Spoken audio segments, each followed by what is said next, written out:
Tere kõigile!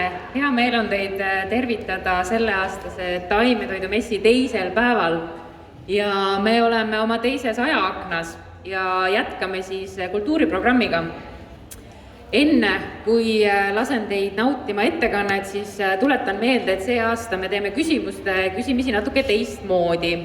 Et kui tavaliselt liigub mikrofon inimeste vahel, siis seekord palun teil kasutada oma nutiseadmeid ja trükkida brauserisse slido.com, sisestada sinna parool, mis on ka ekraanil näha ja küsida seal oma küsimus.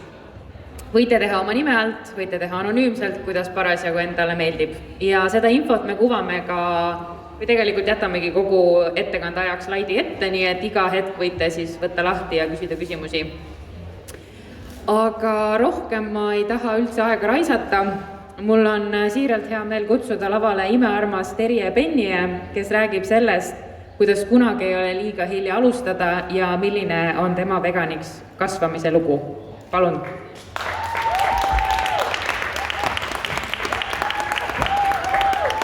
Tere! Üks hetk.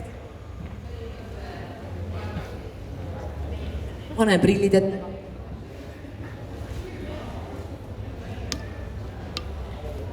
Tervist! Tere külastajad, tere taimetoidumess ja head isadepäeva! Minu nimi on siis Terje. Ma olen 60-aastane, abielus, 3 täiskasvanud lapse ema ja elukutselt näitleja. Ja siia muidugi ei kutsutud mind nende nimeliste omaduste pärast, vaid sellepärast, et ma olen mingi 5. aastat vegan.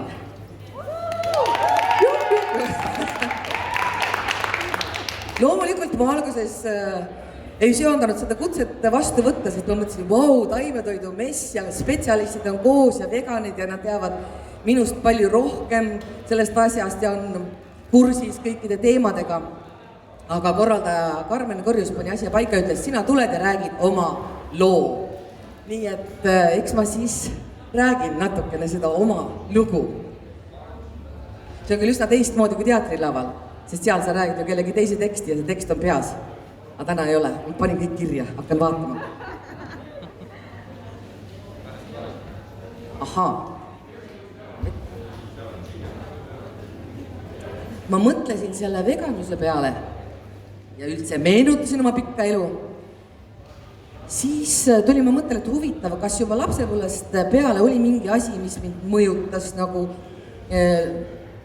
loomade suhtes tundlikumalt käituma või olema või tegelikult ma seda ei mäleta eriti. Et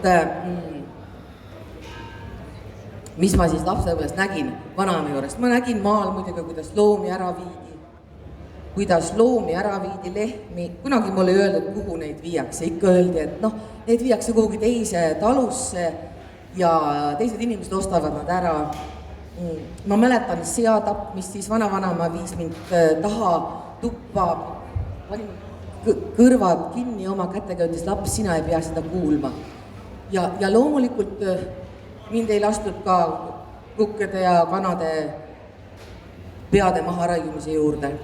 Mis tähendab seda, ma mõtlesin, et tegelikult ka minu vanavanematel ei olnud see okei, et laps näeb sellist asja pealt. Et sellist asja mõtlesin. Nii,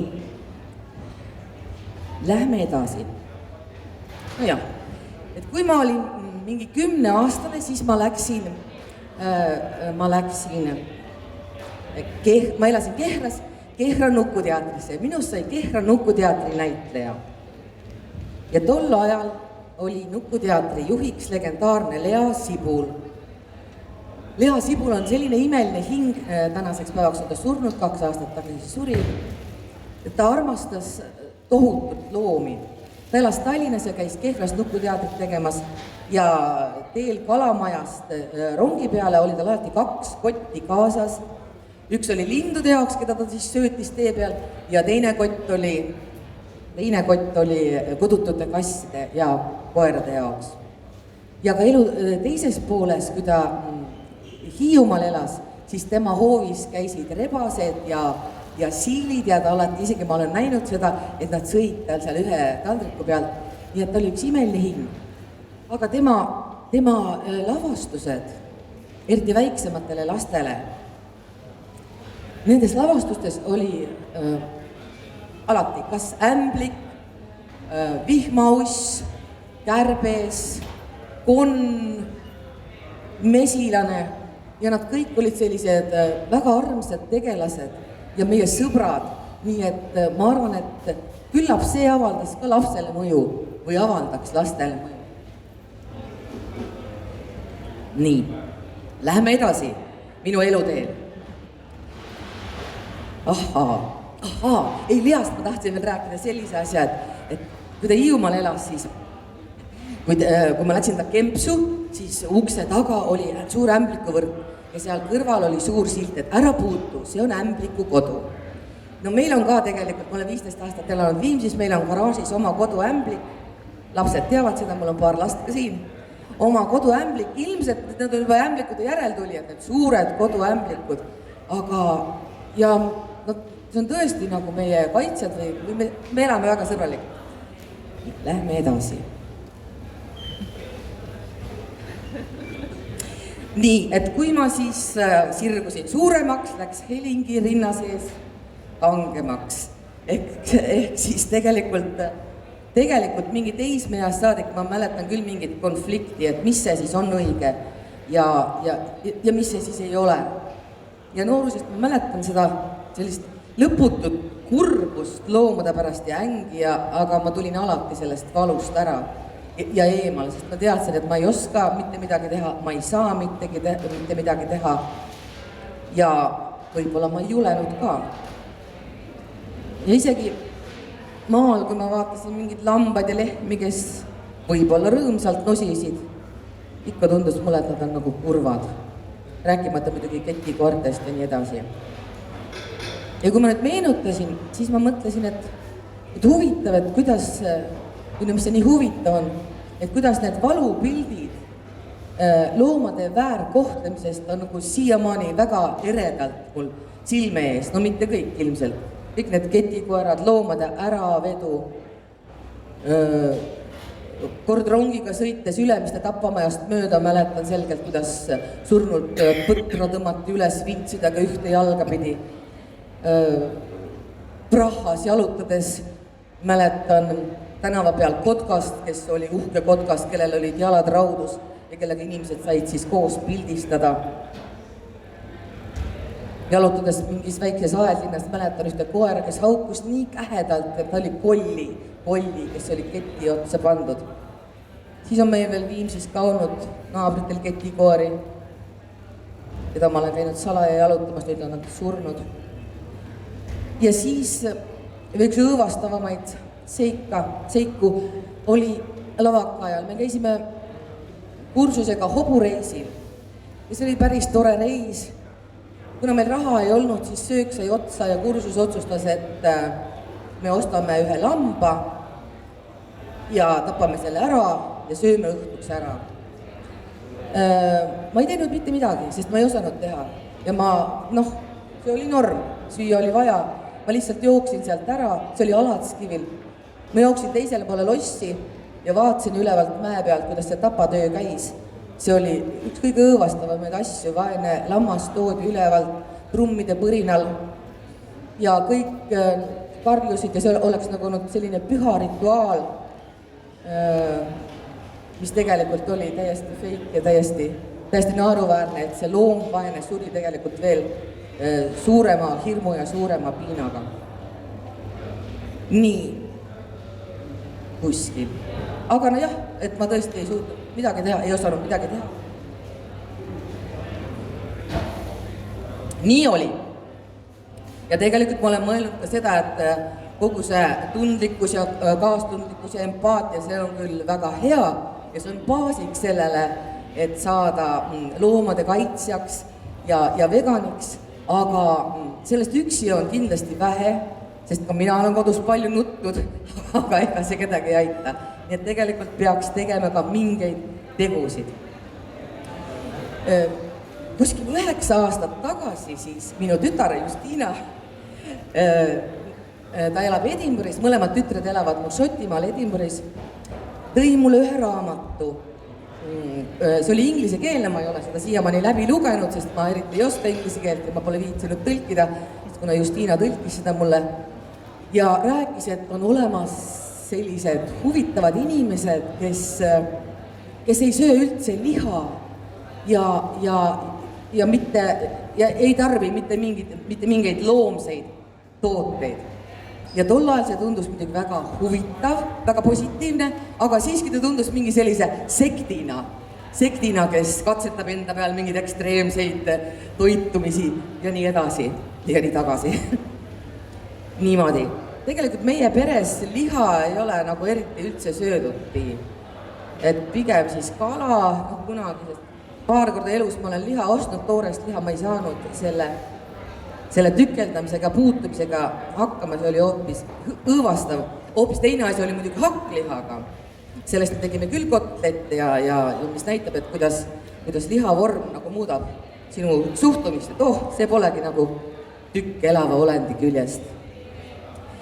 Niimoodi aega läks edasi, siis järgmisel aastal ma kohtusin ühe noore mehega, kes oli lõpetamas parajasti teatrikooli ja ta tegi oma diplomilavastust. Väga sümpaatne ja ilus noormees ja tore ja tark. Ja lavastus oli ka väga tore, mulle väga meeldis. Kord me käisime temaga söömas Viljandis ja hakkasime rääkima äkki veganuse teemadel. Ta oli esimene inimene, kellega ma rääkisin Eestimaa pinnal veganlusest. Ma olin oma lastega muidugi sellest rääkinud. Ja ma ei saa aru, miks me hakkasime rääkima, mis see siis on ja mis see siis ei ole. Ja nii ta läks ja ega ma pärast seda pole seda meest eriti palju näinud mõnel teatripeol. Ja suur oli minu üllatus ja rõõm, kui ma sain siis paari aasta pärast teada, et ta on vegan. Ja see mees on loomulikult Siim Maaten, kes on täna siin, tere Siim. Ja Siim, ma olen tegelikult ikka paar korda olnud sellises avastuses, et kuidas käituda, mida öelda inimestele. Ma ei oska ja poen peitu ja nutan, et ma kirjutan Siimule ja kutsun ta kohvikusse, et arutab, et noor inimene julgeb ikka nagu öelda, et tee nii ja tee naa ja aga ma pole julgenud, aga nüüd ma julgen küll. Jaa, okei. Nii, lähme edasi. Oi, ma võtsin prillid ära. Nii, et ühesõnaga, et see oli nii kummaline, kuidas on nii, et Eestimaa pinnal ainuke esimene inimene, kellega ma räägin, me ei olnud kumbki vegan, liha me ei söönud, aga me ei teadnud sellest mitte midagi, lihtsalt arutasime, üsna huvitav. Ja siis äkki, vau. No minu jaoks oli see väga huvitav. Ma olen väga õnnelik, ma kohtusin Siimuga. Minu jaoks ka. Ja, aitäh! See on ikka märgiline nagu, kui ma mõtlen oma elule tagasi, siis on selline märgiline sündmus ka minu elus, et kus ma sellest rääkisin, ma mäletan, kui valesti ja mis igasuguseid jamasid. Aga mina ka ei teadnud. Sa neid ei mäleta võib-olla. Aga ma ise mäletan, mis ma rääkisin ja nüüd ma mõtlen teistmoodi kui siis. No loomulikult, sest Siim on tänaseks päevaks terve maailma nagu läbi matkanud, töötanud maa all ja maal peal ja vee ookeani põhjas ja ookeani peal näinud tohutult palju igasuguste liikide kadumist ja ökosüsteemide hävinemist, nii et ta on ikka märksa rohkem kursis maailma asjadega kui mina. Niimoodi.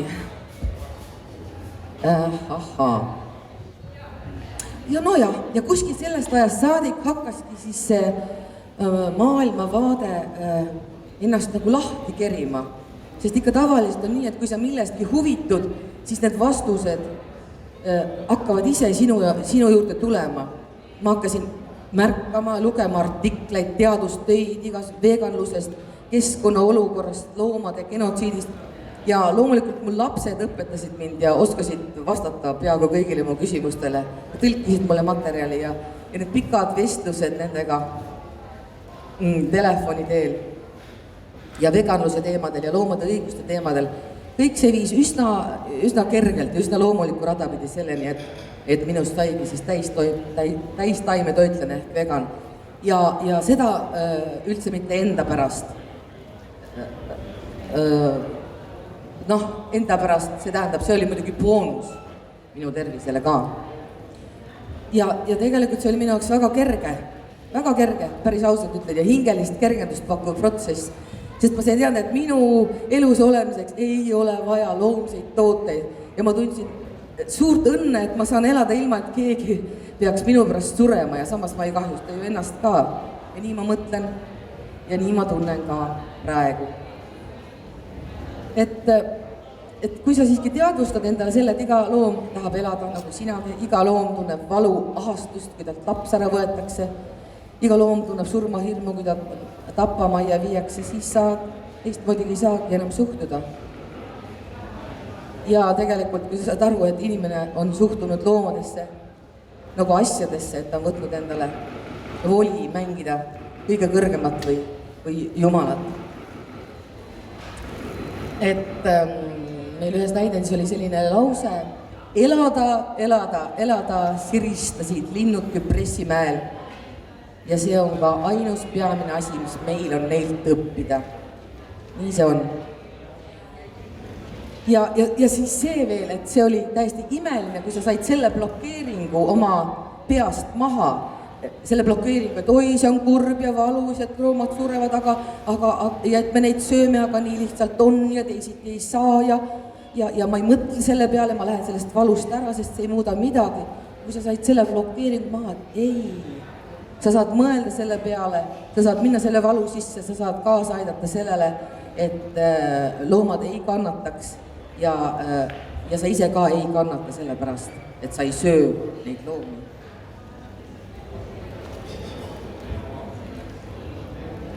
Nii, seda ma juba rääkisin, et nüüd ma tean, et ainult kaastundest on vähe, et tuleb ka mõelda ja uurida ja siis sa saad teada, kuidas ja mis hinnaga see loomne kõik su toidulauale jõuab.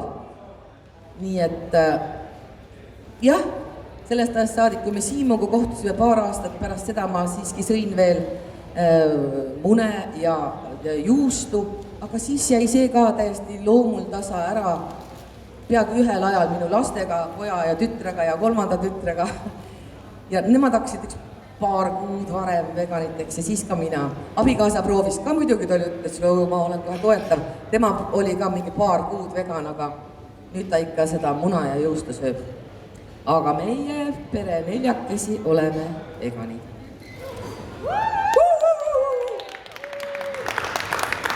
Nii, et esimesed vegan-aastad muidugi, kõik, kes on veganid, mäletavad, et üsna huvitavad. Selles mõttes, et küsimusi sajab sulle nagu Vändrast saelaudu. Igat sorti küsimusi. Küll nurka suruvaid küsimusi, küll siirast huvi tundvaid küsimusi. Et klassikalised, eks ole, kus aimedest siis tõesti kahju ei ole või nii edasi.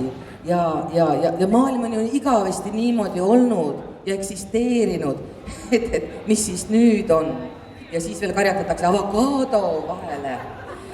Ja mida sa siis üldse sööd aga ei, teatris ikka ei saa, sellepärast, et vegan toitu ei pakuta ja oi, täna on lihasupp, või sulle pole see lubatud. Mulle ei ole lubatud, jah. Ja nii edasi.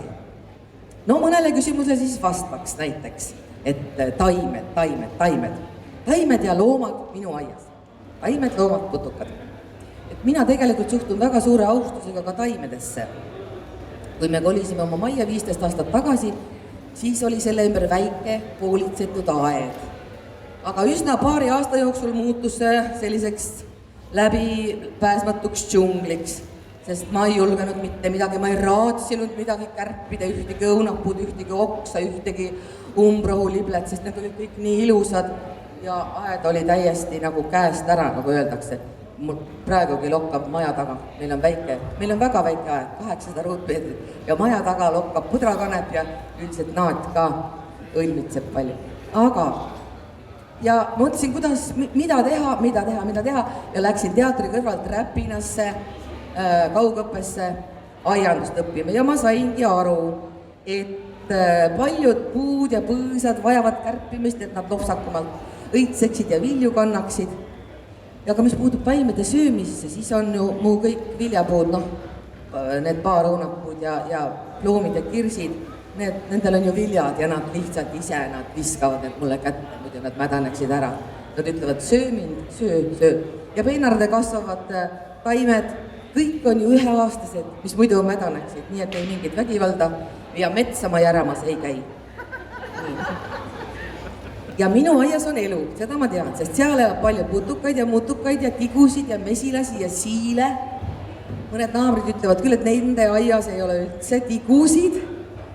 Jah, no loomulikult ei ole, sellepärast, et ma usun, et kõik meie külateod on kogunenud meie aeda. Noh, mis neil seal viga, seal nad jäävad ellu. Aga üldiselt nad pole mind seganud küll. Ja kui neid on liiga palju olnud, neid väikseid tegelasi, siis ma olen viinud nad karbiga metsa ja seal nad on elanud õnnelikult edasi. Ja loomulikult, kui on talved, siis jääb neid vähemaks, külmad talved. Ja minule on seni minu väiksest aiast saaki alati jätkunud. Kunagi ei olnud nii, et oi, vastikud teod sõid need ära. Ja üldse, mõned nimetavad igasugused putukaid ja mutukaid vastikuteks, elukateks. Siis ma mõtlen, et tegelikult kõik need loomad, kellelt me metsa ära võtame, kindlasti nad nimetavad meid inimesi vastikuteks ja elukateks. Niimoodi. Et need teoksed mul on saaki jätkunud, las nad siis nosivad natukene neid maasikaid ja lillelehti jätkub kõigile. Kunagi Gunnar Raarma kirjutas ühes oma raamatus, et tal on oma putukatega kokkuleppe, et kui pool saaki jääb mulle, siis võite rahus pool ära süüa. Kui see piir on ületatud, siis ma hakkan teie vastu võitlema. Aga alati see kokkulepe toimis ja minu arust meil on ka see toiminud. Nad jätavad alati mulle vähemasti 3/4 saagist. Nii, ja need kooslused, putukate kooslused, need reguleerivad ennast ise, seda ma õppisin ka räpines.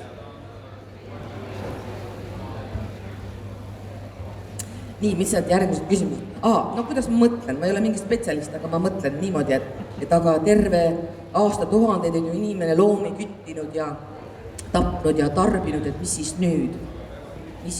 Aga et kui see kõik kunagi algas ja inimene siia ilma tekkis, et siis ta lihtsalt ei jäänud ellu, ta pidi jooksma, ise ta pidi vaeva nägema, ta pidi jooksma selle looma järgi ja sööma teda.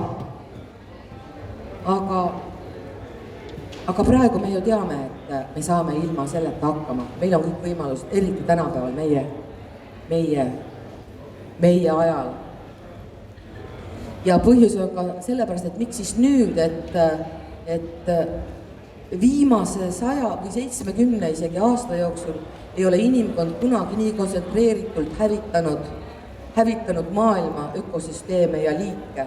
Nii et tegelikult enam aega ei ole või teadlased ütlevad, et aeg ongi juba otsa saanud, et me saame ainult seda protsessi peatada.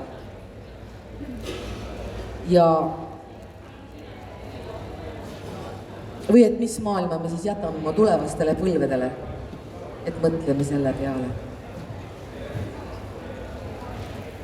Nii. Aga jaa, muidugi alguses, kui ma hakkasin veganiks, siis ma mõtlesin, et nüüd see läheb lahti, nüüd ma olin nagu laps, et nüüd kõik saavad teada, et meil ei ole vaja midagi loomset süüa ja kõik läheb hästi kiiresti ja varsti me oleme rõõmsalt kõik veganid. See oli muidugi väga naiivne, sest et kõik protsessid võtavad aega, nagu 1000 aastad enne meid. Me kõik teame neid üldtuntud näiteid, et mustanahalised orjad olid norm ja naiste madalamad õigused olid norm. Nii et kõik võtab aega, aga siiski ma näen, et see liigub ja areneb, see veganlus. Kui ma mõtlen teatri peale, siis 3 aastat tagasi teatrikohvikus meil ei olnud ühtegi veganrooga, nii et ma pidin endale kaasa tegema toitu või siis oligi üsna askeetlik toitumine, et kui banaan oli kotis, oli hästi. Ja nüüd tasapisi siin paar korda nädalas on mingit vegansuppi ja kisselli ja üleeile oli meil emadepäeva 100. etendus ja oi imet, suur võileivatort oli tehtud teistele ja minul oli eraldi tort tehtud, vegantort. Ja see oli nii jumalik, see oli lihtsalt nii jumalik ja maitsev, et mul on siiralt kahju nendest teistest, kes ei saanud seda minu torti mekkida. No mis sa teed? Nii. ja üleüldse ma mõtlen, et teater peaks olema selline moraalne majakas, et jah, ta peaks siis kõigi uuendustega ikka olema kaasa minema ja esirinnas olema. Nii, mis siis veel? Ahhaa, no kuidas siis on mõned kolleegid või tuttavad arvamust avaldanud selle veganluse suhtes. Üks mu armas kolleeg, minust vanem, pidas mulle pika epistli, üsna kurja epistli, et veganlus, see on lausa kuritegu, see on täielik kuritegu inimeste vastu, see on mingi toidu fetiš, et ma tean ise, mis mu keha vajab pekki ja piima. Ja mis sa tõesti arvad, et üks inimene suudab midagi ära teha. Ja ma ütlesin, meid ei ole üks, et meid on üle 7 miljardi siin ühises kodus, ühe maamuna peal. Ja tegelikult, eks ta ongi nii, et no mind kutsuti ka ilmselt siia sellepärast, et et üsna vanur, et selline maailmavaade.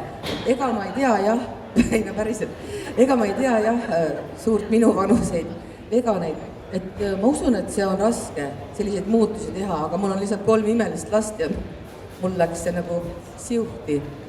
Aga noored seevastu, nad on küll väga avatud, isegi mitte veganid, nagu veganluse teemade suhtes, nii et noorte näitajatega räägime, et kes ei tea, et sa oled vegan, vau, lahe.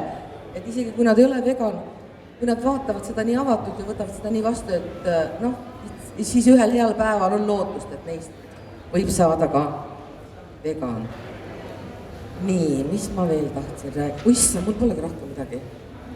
Ma olen tõesti kõik ära rääkinud või? Üks hetk. Mis veel tahtsin rääkida? No neid veganluse valupunkte, et need filmid, kus kasutatakse loomi, ammustel aegadel, kui ei teatud veganlusest mitte midagi, Vene filmid, kus hordide kaupa sai loomi surma ja hobuseid ja seafilmes ja see oli tol ajal ja kõik seda kunsti nimel. Aga see on päris õudne, et see asi kestab tänapäevani veel välja. Ja seda kõike kunsti nimel, kui luputatakse loomi sohu ja tõmmatakse neid taevasse ja ega neid ei tapeta, eks ole, aga loomadele põhjustatakse valu, kannatusi ja hirmu. Ja ei ole ükski kunst nii püha, et peaks loomi selle nimel tapma, hirmutama ja neile kannatusi põhjustama. Ja minu on ma ei ole midagi suurt praktiliselt ära teinud, olen ainult vegan, aga üks kord oli meil mingi suveetendus ja seal öeldi, et seal on sul siis lammas ja lammast veetakse, justkui veetakse tapmisele.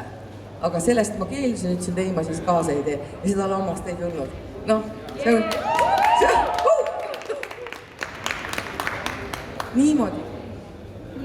Võib-olla juba keegi tahab küsimusi esitada, sest mul hakkab märksõna, mis siin veel? Kas ma olen väga vähe rääkinud või? Ei, väga hästi on.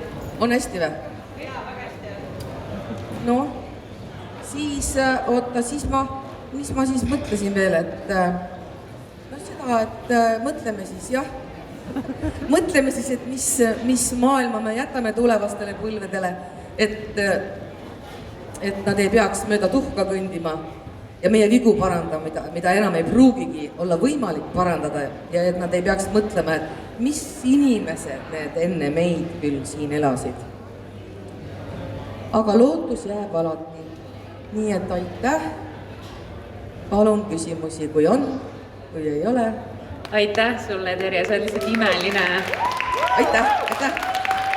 Küsimusi on, nii et ei ole üldse On või?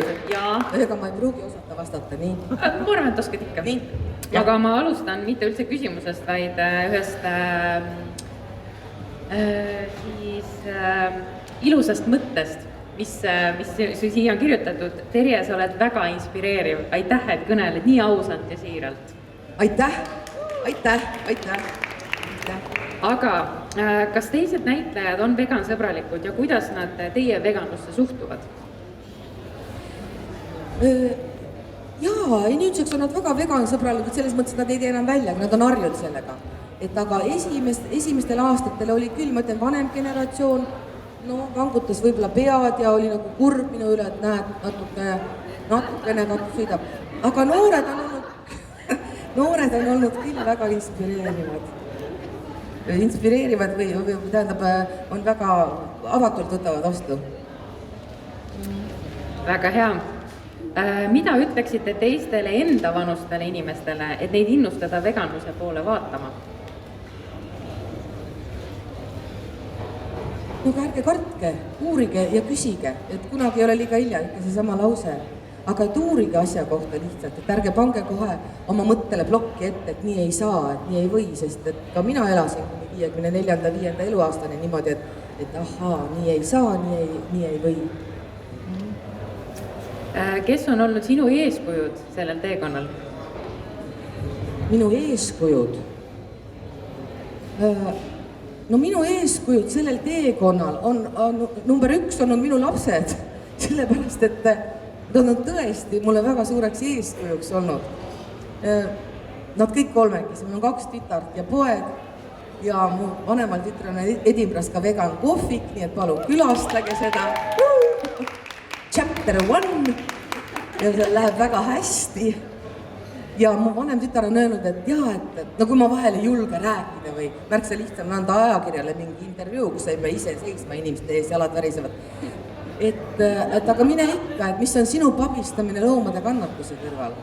Ja siis on ta veel öelnud, et mõtle selle peale, et kui sa viskad peotäie seemneid, viljatus ja mulda, nad ei lähe kasvama, aga mõni ikka läheb, üks ikka läheb. Jah.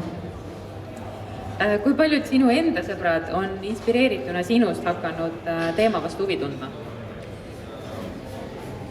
Ma ei tea, kas inspireerituna minust, aga meil on teatris üks noor näitaja, kes aastaid oli kodus vegan, aga teatris ta ütles, et ma ei saa, sest meil ei ole ju seal midagi süüa, et mul ei ole aega. Aga sellel kevadel ta ütles, et tead, ma olen 2 nädalat vastu pidanud ja ma usun, et ta on ka nüüd vegan. Ta on väga suur loomakaitse ka, tegeleb kassidega ja pesaleidmistega. Ja nüüd, kes veel, viimased küsimused kiiresti pange kirja. Kuidas suhtud terviseveganitesse? Terviseveganid, see on küll tore teema küll, jah. Vahel ma naeran selle üle, aga ei, no miks mitte? Asi seegi, mitte asi seegi, vaid see on nende tervisele hea ja ma olen mõelnud vahel, et kui neil näonahk saab piisavalt ilusaks, et äkki nad astuvad sealt sammu siiski edasi ja mõtlevad veel loomade peale ka, et kui ise on juba supervormis. Ja kui mina olin olnud vegan natuke aega, siis ma läksin perearsti juurde, perearst ütles, et appi, avaldage palun meile see saladus, mis te olete endaga teinud. Ei, ma olin sama paks edasi maha ja olnud võtnud.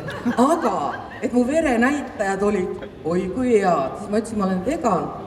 Suhtus väga normid, tore. Nii et jah. Aga küsimused said nüüd läbi, nii et veel kord suur aplaus Terjele. Üks on veel. Jah. Vaatame. Kas teil loomi on? Oi jaa, loomi. No jaa, tütarets vaatad, sa seal nutma ei hakka, kui loomadest tuleb juttu, mul hakkab kohe lõug värisema. Üks hetk.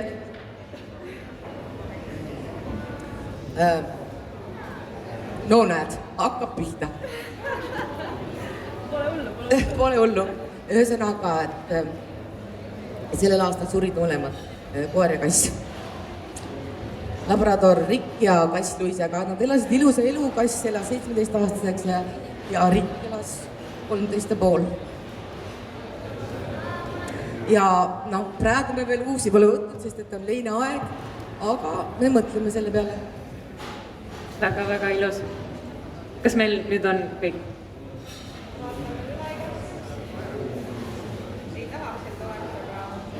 Aga vist on. Ühesõnaga, nüüd see aplaus on väga kohane veel kord Terjele, et suur aitäh sulle. Ma tänan teid südamest, aitäh.